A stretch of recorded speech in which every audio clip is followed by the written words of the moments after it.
Ano nga ba ang dapat at hindi dapat gawin kapag na-stroke ang tao? Number 1, pagkatapos ng atake ay maglagay or mag-apply ng ice water compress para ma-prevent ang karagdagan pang injury sa utak.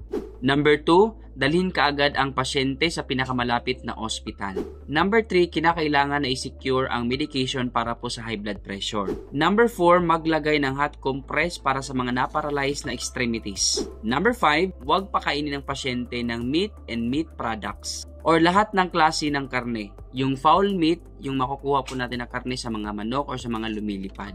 Eggs or itlog. Fatty or fried foods, iwasan po natin yon, yung mga prito-prito, mga maaanghang na ulam or pagkain. Coffee or product na merong caffeine content. Tabako, dapat iwasan. Ice cream, cake, yung mga matataba na isda, tsokolate, at pati na avocado. Number 6, i-massage o i-exercise